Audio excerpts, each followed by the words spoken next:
Pues para la revista Siempre que dirige Beatriz Pajés, está bien poner en portada a Claudia Sheinbaum y atribuirle un vínculo nazi, por lo menos una bandana con suásticas. Mi querido Fisgón, veía tus opiniones en redes sociales, ya esto raya en lo absurdo. Ahora resulta que el nazismo es producto de la izquierda, de acuerdo a estos personajes, pero bueno, así de loquitos y enfermitos están, mi querido Fisgón. Así es, mira, el debate no es un debate menor. Tiene que ver, entre otras cosas, pues con lo que es la narrativa de lo que es la derecha, de lo que es la izquierda, tiene que ver con la legitimidad y tiene que ver también con lo que son las estrategias de campaña sucia que se practican hoy en día en todo el planeta. El debate acerca de que si el fascismo es de derecha o de izquierda es un debate que no se daba en tiempos del fascismo. En tiempos del fascismo, todo el mundo, absolutamente todo el mundo, asumía que el fascismo era un movimiento de ultraderecha, de derecha radical. Y sí, efectivamente, Hitler, Mussolini y Franco, es decir, todos estos actores, de repente asumían discursos que eran confusos. Es decir, hay que tener muy claro, entre otras cosas, que Hitler era un demagogo y tomaba su bien donde lo encontraba. Trotsky en un escrito ahí muy interesante dice básicamente cuál es el método de Hitler de hacer discursos. Dice que es un tipo que se para y que empieza a improvisar y que ve cómo le va reaccionando la gente. Y a medida que ve que la gente reacciona, él adopta ciertas ideas y las desecha, o las desecha según la aprobación del público. Y esto obviamente hace un batiburrillo muy complicado en el cual pues de repente resulta muy difícil decir, bueno, este señor fíjate, tiene un ribete socialista, tiene un ribete populista, etcétera. Pero así son absolutamente todos los demagogos de la derecha. Si tú agarras fragmentos de los discursos de Milei o fragmentos de los discursos de Trump o fragmentos incluso de los tweets de Chumel y de toda esta gente, te vas a encontrar con que de repente se asumen de izquierda. Es decir, Hitler, fíjate, es muy chistoso, en la década de 1920 sobre todo, hablaba mucho de socialismo, siempre fue antimarxista, pero hablaba mucho de socialismo y esto tenía una razón de ser muy sencilla. El fascismo fue básicamente un movimiento reactivo. Se define por ser era antisemita, antimarxista, anti-gay, etcétera. Bueno, no usaban el término gay en aquel entonces, pero era anti, ¿no? Es antisocialdemócrata, etcétera, etcétera, etcétera. Y entonces, como tantos movimientos reactivos, lo que hacía es que tomaba parte de lo que funcionaba del discurso de los movimientos a los que detestaba, ¿sí? Se lo apropiaba. El propio Hitler lo cuenta en varias ocasiones. Hay un libro de Hermann Rauschning, en el que se titula Esto me dijo Hitler, en el que Hitler dice varias veces que él va a ser el exterminador del marxismo, pero también va a ser el que lo va a culminar.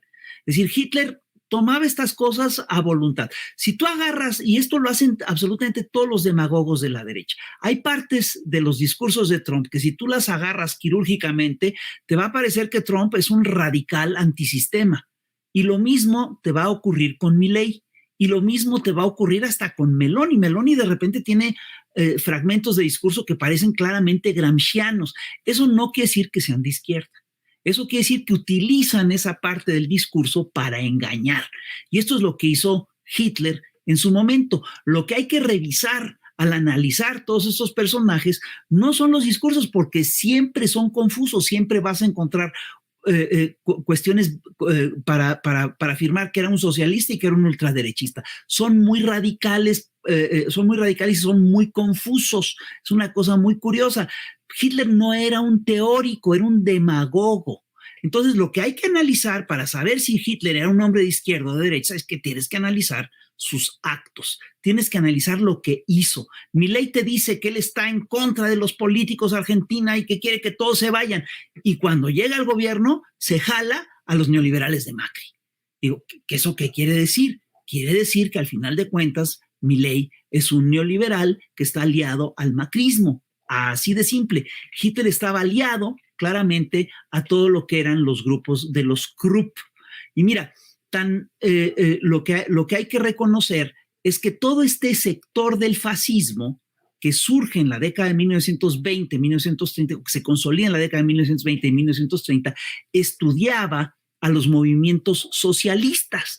De hecho, hay un pasaje muy interesante de un libro de un ultraderechista mexicano que es Salvador Abascal, el padre de Carlos Abascal, en el cual Salvador Abascal dice que él estaba estudiando a Lenin con permiso de su confesor.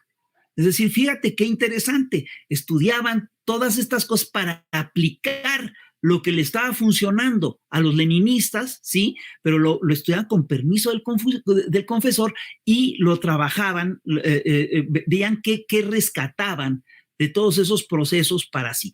En la década de 1920, lo que sí es un hecho es que todo el proyecto socialdemócrata que habían impulsado los socialdemócratas en Alemania a finales del siglo XIX, principios del siglo XX, tenían mucho prestigio. Y entonces Hitler, en varios momentos, se dice que él va a aplicar políticas socialdemócratas. De hecho, Mussolini y Hitler, los dos, aplican políticas de estado de bienestar. Eso no quiere decir que fueran socialistas. Eso quiere decir que las aplican en coyunturas específicas porque le convenía así a su proyecto, que era, al final de cuentas, un proyecto ultraderechista. Tan ultraderechista que era básicamente un proyecto de restauración monárquica. En Francia eran claramente los grupos, el fascismo estaba encabezado por Charles Maurras, que lo que buscaba era la restauración de la monarquía. En Japón era muy claro, era Hirohito, era la gente que se aglutinaba alrededor de Hirohito para que no se tocara al emperador, para que el emperador no perdiera credibilidad, no perdiera prestigio, no fuera mermado en su poder. En España fue muy claro. Franco lo que buscaba era la restauración monárquica. De hecho, cuando Franco muere, una de las cosas que ocurren es que regresa el rey, el Borbón, a gobernar.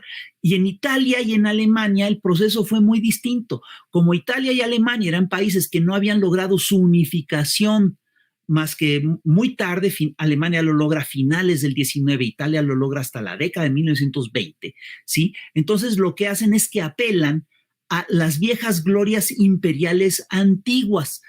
El primero que lo hace es Mussolini, que apela al regreso del Imperio Romano, imagínate.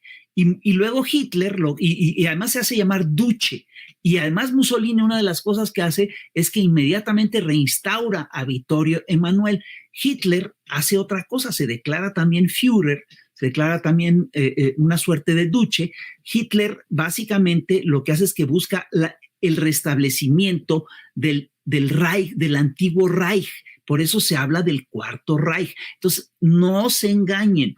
El fascismo fue, sin lugar a dudas, un proyecto ultraconservador, un proyecto ultra reaccionario que buscaba, entre otras cosas, eliminar los avances que había tenido la población, tanto en la revolución de 1780, en el ciclo de las revoluciones atlánticas, como en el ciclo de las revoluciones liberales, y por supuesto lo que buscaba era enterrar el ciclo de las revoluciones sociales. Quien te diga otra cosa no está entendiendo de historia, no ha estudiado el periodo, te está engañando. El fascismo, el nazismo era claramente ultraconservador, y lo que está haciendo Beatriz Pajés es una cosa muy vil, porque ahora con estas campañas que tienen, con estos manejos que tienen de guerra sucia, pues ya es parte de la guerra sucia decir que eres fascista. Entonces le está aprendiendo bien a la Raki. Pues sí, te dicen, es decir, cuando dicen que Claudia es fascista, no es porque Claudia tenga un solo elemento de fascismo, es porque la quieren desacreditar, es porque es guerra sucia, es todo. Pues creo que nos has dado